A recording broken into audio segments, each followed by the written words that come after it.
Imagine being told you're too young, too inexperienced, too small. Now imagine proving everyone wrong on the biggest stage in football. At just 17 years old, while most teenagers were worrying about school, one boy from Brazil was about to carry an entire nation on his shoulders. He wasn't supposed to be the star. He wasn't even guaranteed to start. In fact, just weeks before the tournament, many people weren't sure he'd play at all. But by the time the World Cup ended, the entire world knew one name: Pelé. This wasn't just the rise of a football legend. It was the birth of the greatest career the sport has ever seen. And it all started in Sweden, Brazil's second chance. The memories of 1950 still haunted Brazil. 8 years earlier, nearly 200,000 fans had packed the Maracanazo expecting to celebrate. Instead, they watched Uruguay steal the World Cup. The defeat became known as the Maracanazo. For years, Brazilian football carried that scar. Every player who wore the national shirt felt the pressure. Every journalist asked the same question: when will Brazil finally become world champions? By 1958, Brazil believed they finally had the answer. This team was different. They had speed, creativity, confidence, and unlike previous Brazilian teams, they were organized. The Brazilian Football Federation had even hired psychologists and doctors to help prepare the squad, something almost unheard of at the time. Every detail mattered, because failure simply wasn't an option. The boy from Três Corações, long before the world called him Pelé, he was simply Edson Arantes do Nascimento. Born into a poor family in Brazil, he didn't grow up with expensive footballs. Sometimes he played with rolled-up socks, sometimes a grapefruit. Anything that could be kicked became a football. His father had dreamed of becoming a footballer himself, but injuries ended that dream. Now, he watched his son chase the dream he never got to live. Pelé's talent was obvious from an early age. Everywhere he played, people stopped to watch. His touch looked effortless. His movement felt natural. He wasn't just better than other children. He made difficult things look easy. By the age of 15, he was already playing professional football for Santos. Within a year, he was scoring goals almost every week. Brazil had found a new star, even if the rest of the world hadn't noticed yet. The World Cup begins.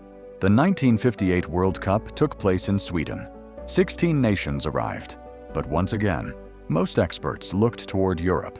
Defending champions West Germany returned. France had one of the deadliest strikers in football. Argentina looked dangerous. Brazil, they were respected, but many still questioned whether they could handle the pressure. There was another concern. Pelé wasn't fully fit. He had suffered a knee injury before the tournament. Doctors weren't sure if he was ready. Brazil played their opening matches without him. They defeated Austria, then drew with England in the first ever goalless match in World Cup history. Brazil looked solid, but something was missing. They needed magic, and everyone knew exactly where it could come from. The moment everything changed for Brazil's final group match, the coaching staff made two huge decisions.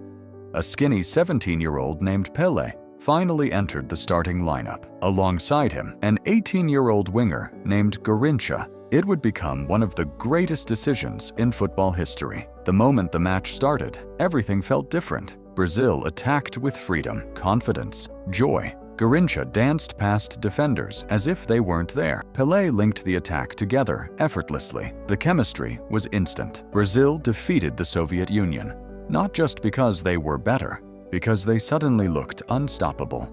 Players later described the opening minutes of that match as some of the greatest football Brazil had ever played. For the first time, the world started paying attention. Who was this teenager? And how could someone so young play with so much confidence? They were about to find out. The quarter-final, Brazil's next opponents were Wales, a disciplined team, hard to break down. For almost the entire match, the score stayed level. Every missed chance increased the pressure. Then, the ball bounced inside the penalty area. Pelé controlled it beautifully, flicked it over a defender, turned, and fired into the corner. Goal. It was the only goal of the match. At just 17 years old, Pelé had scored his first World Cup goal. It wouldn't be his last, not even close. Brazil advanced to the semifinals. Waiting for them was France and the tournament's top goal scorer, Just Fontaine, one of the most dangerous strikers football had ever seen. Most people expected a close contest, Instead, Pelé delivered a performance for the ages. France had been brilliant throughout the tournament, led by the unstoppable Just Fontaine. They had scored goals for fun. Many believed Fontaine alone could fire France into the World Cup final. Brazil had other plans. From the very first whistle, the match exploded into life. Brazil attacked relentlessly. France refused to back down. The game became fast, open, chaotic, exactly the kind of football Brazil loved. Then, Vava gave Brazil the lead. France responded almost immediately. 1-1. For a moment, it looked like this would become one of the greatest World Cup matches ever played. Then, a teenager changed everything. Pelé received the ball inside the penalty area. One touch, goal, Brazil led again. France pushed forward desperately, trying to find another equalizer. Instead, they left space behind. Brazil punished them. Again and again. Pelé scored his second. Then, late in the match, he completed his hat trick, 17 years old, playing in his very first World Cup, and he'd just scored 3 goals in a World Cup semi-final. Brazil won 5-2. The football world couldn't believe what it had witnessed. Just days earlier, almost nobody outside Brazil knew Pelé. Now, every newspaper on Earth had his name on the front page. But one challenge remained: the World Cup final. Standing between Brazil and history was the host nation, Sweden. Sweden weren't expected to reach the final either, but playing at home with thousands of supporters behind them, they had grown stronger with every match. Now, only 90 minutes separated them from football immortality. Over 50,000 fans packed the Resunda Stadium. The atmosphere was electric. Brazil had never won the World Cup. Sweden had never won it either. History would belong to one of them. Then, disaster struck. Only 4 minutes into the match, Sweden scored. Niels Lidholm fired the hosts into the lead. The stadium erupted. For a split second, the ghosts of 1950 returned. Brazilian supporters watching back home held their breath. Was it happening again? Would another dream disappear? But something felt different. Unlike 8 years earlier, Brazil didn't panic. Captain Bellini gathered his teammates. There was no shouting, no blame, just belief. The response came quickly. Vava burst through the Swedish defense. Goal, 1-1. Minutes later, Vava scored again. Just like that, Brazil had turned the match around. They led 2-1, but everyone knew the game was far from over. Then came the moment that would define Pelé's career forever. A cross floated into the penalty area. Pelé controlled it with his chest. The defender rushed toward him. Instead of shooting, Pelé flicked the ball over the defender's head. Before it even touched the ground, he smashed it into the net. For a second, the entire stadium froze. Nobody had ever seen anything like it. It wasn't just a goal, it was art. One of the greatest goals ever scored in a World Cup final. The cameras caught the Swedish defenders simply standing there, almost in disbelief. How had a 17-year-old just done that? Brazil kept attacking. Zagallo added another. Sweden managed to pull one back, but it didn't matter. Deep into the final minutes, Pelé rose above everyone. He powered a header into the net. 5-2. Game over. The referee looked at his watch, then blew the final whistle. Brazil were world champions. For the first time in history. Players collapsed onto the pitch. Some cried, others hugged each other. Pelé, overcome with emotion, burst into tears. He later admitted he could barely remember the final whistle. The emotion had completely overwhelmed him.